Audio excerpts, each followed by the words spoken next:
परम पिता परमात्मा पूर्ण ब्रह्म सर्व सृष्टि रचनहार कबीर देव कबीर साहिब, ये हम सभी आत्माओं के पिता हैं, हमारे जनक हैं, ये हमारे हितैषी हैं, हमदर्द हैं। और हम जिस लोक में रह रहे हैं ये अपना मूल ठिकाना नहीं है, हम यहाँ के वासी नहीं हैं, यहाँ हम सुखी नहीं हो सकते। और जिन आधारों को हम सुख मान रहे हैं, निसंतान सोचता है मुझे संतान हो जावे मैं सुखी हो जाऊंगा, निर्धन सोचता है मैं धनवान हो जाऊं सुख होगा, धनवान को सुख सपने में भी नहीं होता।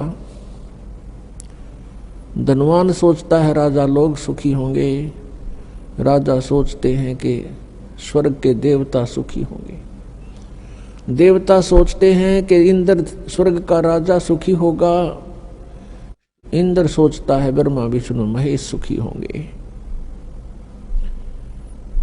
और ब्रह्मा विष्णु महेश उनका जीवन देख लो, सुख का सांस नहीं। श्रीमद् देवी भागवत के अंदर स्वयं भगवान विष्णु ब्रह्मा जी से कह रहे हैं, ब्रह्मा जी पूछ रहे हैं कि आप तो सर्वेश्वर हो, आप भी ध्यान क्यों लगाए बैठे हो, किसका ध्यान करते हो, किस देवता की पूजा करते हो। भगवान विष्णु कहते हैं मैं दुर्गा का ध्यान करता हूँ, देवी का, शक्ति का, और मेरे विचार में, मेरे जानकारी में इससे बड़ी कोई शक्ति नहीं, इससे बड़ा कोई प्रभु, कोई देव नहीं। और मैं अधिकतर तप करता रहता हूँ, तप करने से फुर्सत मिलती है तो मैं फिर ज़्यादातर राक्षसों को मारने के लिए युद्ध करता रहता हूँ। थोड़ा बहुत सौभाग्य मिलता है, कुछ समय मिलता है, कुछ देर लक्ष्मी के पास रह पाता हूँ। इससे सिद्ध है कि ब्रह्मा विष्णु महेश सुखी नहीं। तो पुण्यात्माओं, आप यहाँ सुख की चाह करते हो, ये भूल पड़ी है आपके। परमात्मा कहते हैं तन दर सुखिया कोई न देखा, जो देखा सो दुखिया हो, उदय अस्त की बात करते हैं, मन सबका किया विवेक का हो, सबका किया विवेक का हो। तन दर सुखिया कोई न देखा, जो देखा सो दुखिया हो, उदय अस्त की बात करते हैं, मन सबका किया विवेक का हो, सबका किया विवेक का हो। भाई घाटे बाधे सब जग दुखिया, के गृहस्थी बैरागी हो, घाटे बाधे सब जग दुखिया, के गृहस्थी बैरागी हो। सुख देव ने दुख के डर से, गर्भ में माया त्यागी हो, गर्भ में माया त्यागी हो। तंदर सुखिया कोई न देखा, जो देखा सो दुखिया हो, उदय अस्त की बात करते हैं, मन सबका किया विवेक का हो, सबका किया विवेक का हो। भाई जंगम दुखिया योगी दुखिया, तपस्वी को दुख दूना हो। जंगम दुखिया जोगी दुखिया, तपस्वी को दुख दूना हो। आशा तृष्णा सब में व्यापे, कोई मैल ना सुना हो। तंदर सुखिया कोई न देखा, जो देखा सो दुखिया हो, उदय अस्त की बात करते हैं, मन सबका किया विवेक का हो, सबका किया विवेक का हो। भाई साच कहूँ तो जग ना माने, पर झूठ कही ना जाई हो। साच कहूँ तो जग ना माने, पर झूठ कही ना जाई हो। ये ब्रह्मा विष्णु शिव जी दुखिया, जिन ये राह चलाई हो, जिन ये राह चलाई हो। तन दर सुखिया कोई न देखा, जो देखा सो दुखिया हो। उदय अस्त की बात करते हैं, मन सबका किया विवेका हो, सबका किया विवेका हो। सुरपति दुखिया भूपति दुखिया, रंक दुखी बपरीति हो। सुरपति दुखिया भूपति दुखिया, रंक दुखी बपरीति हो।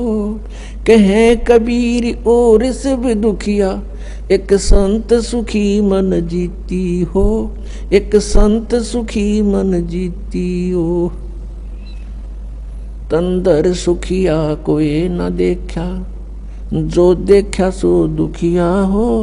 उदय अस्त की बात करते हैं, मन सबका किया विवेका हो, सबका किया विवेका हो। सुरपति दुखिया भूपति दुखिया, रंक दुखी बपरीति हो। सुरपति दुखिया भूपति दुखिया, रंक दुखी बपरीति हो। कहे कबीर और सब दुखिया, एक संत सुखी मन जीती हो, संत सुखी मन जीती हो। तंदर सुखिया कोई न देखा, जो देखा सो दुखिया हो।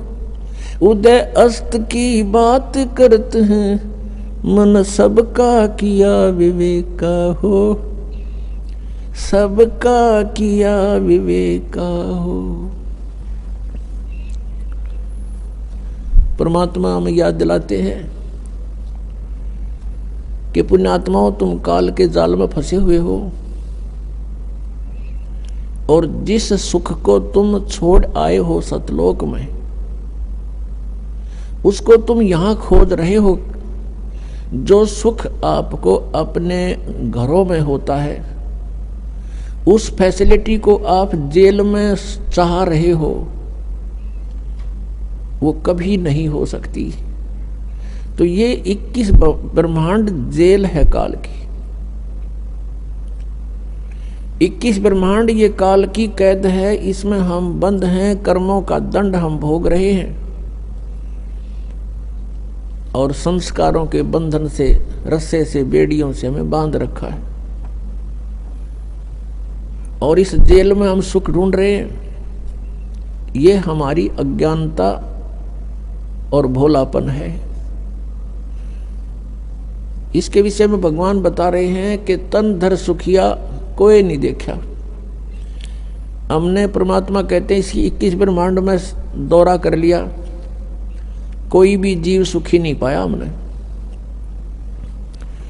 परमात्मा कहते हैं हम ब्रह्मा के पास गए तो वो महादुखी, विष्णु के पास गए उसने भी सैकड़ों चिंताएं अपनी बताई, शंकर जी के पास गए वो भी दुखी। और फिर कहते हैं कोई पूरी पृथ्वी का शासक हो, भूपति यानी पूरी पृथ्वी का शासक हो, उदय अस्त का राज जिसके पास हो, उदय माने जहां से सूर्य निकलता है, अस्त जहां छुपता है, अर्थात पूरी पृथ्वी पर जिसका शासन हो, वो राजा भी सुखी नहीं देखा हमने। फिर बताते हैं, देखो एक परिवार का मुखिया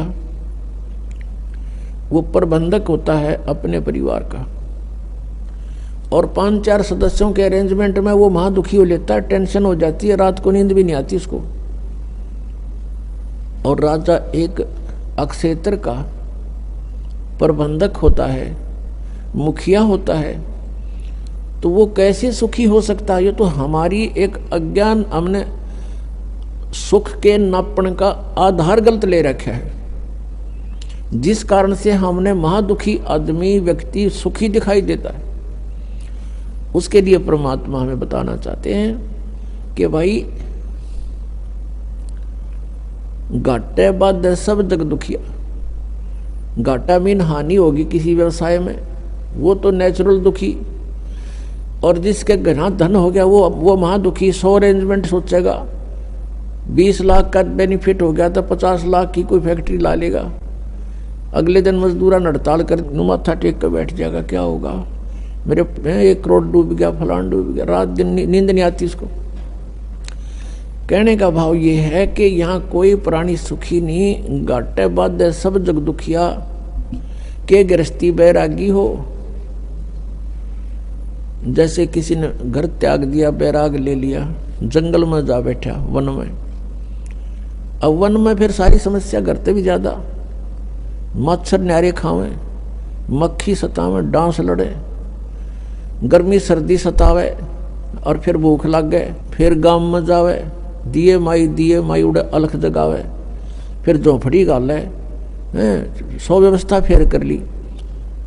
परमात्मा कहते हैं जो वास्तविक विधि है परमात्मा की भक्ति करने की, उससे तुम अपरिचित हो। और इस काल की प्रेरणा से प्रेरित होकर के साधकों ने अपने मनमुखे आचरण शुरू कर दिए। कोई व्रत रखता है, कोई झरनों में बैठकर जलधारा लेता है, कोई 5 धूणे लगाकर अग्नि जलाकर बीच में बैठकर ढोंग करता है, कोई ऊपर बैठकर ऊंचे से स्थान पर जहाँ से सबको दिखाई दे से स्थान पर चिमटा गाड़ के बड़ा बैठ जाएगा आसन पदम लगा के कि बड़ा साधक है, और जनता दूर से देखेगी महात्मा तपस्या कर रहा है। फिर वहाँ जनता की लाइन लग जाएगी, दर्शनार्थ चढ़ावा चढ़ाने लग जाएंगे, दान करने लग जाएंगे। तो ये जो साधनाएं हैं ये शास्त्र विधि त्याग का मनमाना आचरण है। श्रीमद् भगवत गीता अध्याय नंबर 16 के श्लोक नंबर 23-24 में निर्णय दे दिया कि शास्त्र विधि को त्याग कर जो मनमाना आचरण करते हैं उनकी न तो गति होती है, गति मीन मोक्ष, और न उनको कोई सुख होता है, और न ही कोई सिद्धि प्राप्त होती है, अर्थात व्यर्थ, यूजलेस।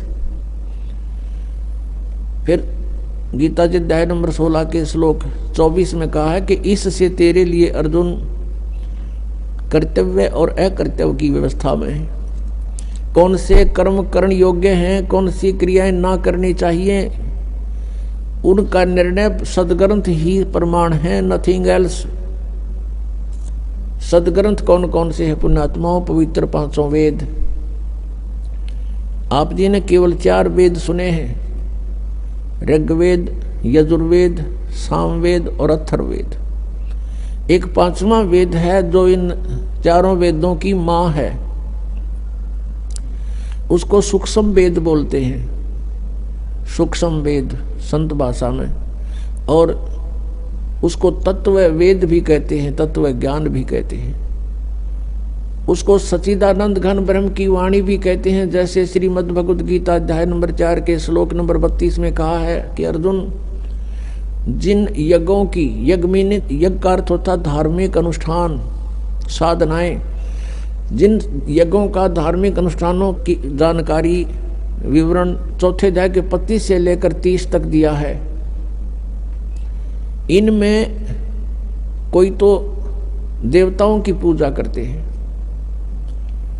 और कोई केवल योग अभ्यास करते हैं, आसन करते हैं, और कोई प्राणायाम जैसे श्वास बाहर जाता है उस पर ध्यान रखे, अंदर जाता है उस पर ध्यान रखे, बस कोई जाप नहीं करना। इसको पान अपान की क्रिया बोलते हैं। और कुछ प्राणायाम करके अपना श्वास सूक्ष्म करके ध्यान लगाने का चेष्टा करते हैं, कुछ स्वाध्याय करते हैं, कुछ तीक्ष्ण अहिंसावादी व्रत रखते हैं, जैसे मुंह पर पट्टी बांध ली, नंगे पैरों घूमना, झाड़ू सी लेकर, कुछ ऐसी साधनाएं करते हैं, कुछ स्वाध्याय ही करते हैं, नित्य कोई पाठ कर लिया किसी भी धर्म ग्रंथ का। तो परमात्मा कहते हैं कि ये जो साधनाएं हैं, सभी साधक अपनी साधनाओं को पाप नाशक जानते हैं। वो ये सोच रहे हैं हम जो साधना कर रहे हैं ये हमारा पाप नाश करेंगी, पाप नाश होने से ही परमात्मा मिलेगा। फिर बताया 4 अध्याय के 32वें श्लोक में गीता जी में कि इस प्रकार की धार्मिक अनुष्ठानों की जानकारी विस्तार के साथ ब्रह्मण मुखे यानी सच्चिदानंद घन ब्रह्म की वाणी में, यहाँ 4 अध्याय के 32वें श्लोक में अनुवादकर्ताओं ने अनर्थ किया है, शब्दों के अर्थ ठीक नहीं किए। ब्रह्मण मुखे का अर्थ इन्होंने किया है वेद की वाणी। ब्रह्म का अर्थ वेद नहीं होता, ब्रह्म का अर्थ प्रभु होता है, परमात्मा होता है। और ब्रह्मणे का अर्थ होता है बड़ा भगवान, यानी सच्चिदानंद घन ब्रह्म। जैसे वेद तो विधान है प्रभु का और ब्रह्म परमात्मा है। यदि कोई राजा का अर्थ संविधान करता है किसी प्रकरण के अंदर, तो उसको ज्ञान नहीं है, वो मूर्ख है बिल्कुल। राजा तो एक प्रबंधक है, मैनेजमेंट करने वाला है, कंट्रोलर है। उस वेद संविधान उसका कानून है, उसमें कानून लिखा को ऐसी गलती करेगा तो ऐसी सजा होगी, ऐसी करेगा तो ऐसी सजा होगी। ऐसे ही ब्रह्म तो प्रभु है और वेद उसका विधान है। तो यहाँ इन्होंने अर्थ गलत कर दिए। ब्रह्मणे मुखे का अर्थ है सच्चिदानंद घन ब्रह्म की वाणी। मुखे माने उसके मुख से बोले गए वचन, उस कबीर वाणी में, उस सूक्ष्म वेद में बहुत विस्तार के साथ लिखे हैं। और उस ज्ञान को चौथे अध्याय के 34वें श्लोक में कहा कि वो तत्व ज्ञान है। उस तत्व ज्ञान को तू तत्वदर्शी संतों के पास जाकर समझ। इससे सिद्ध है कि गीता ज्ञानदाता भी उस सूक्ष्म वेद से परिचित नहीं है। तो इससे यह भी सिद्ध हुआ कि सूक्ष्म वेद की जानकारी श्रीमद् भगवद गीता में नहीं है। ऐसे ही पवित्र चारों वेदों का वक्ता ब्रह्म कहा जाता है। ब्रह्म यही ज्योति निरंजन, जो जिसने गीता बोली श्री कृष्ण जी में प्रवेश करके। ऐसे उसने वेदों को परमात्मा की दया से उसने एकदम बाहर निकाले थे, फिर उनको स्वयं पढ़ा, फिर स्वयं पढ़ करके उसको अन्य ऋषियों को अंदर प्रवेश करके उसने ये ज्ञान बोला। और ब्रह्मा जी को चारों वेद एज इट इज लिखे हुए लिखित रूप में दिए गए थे।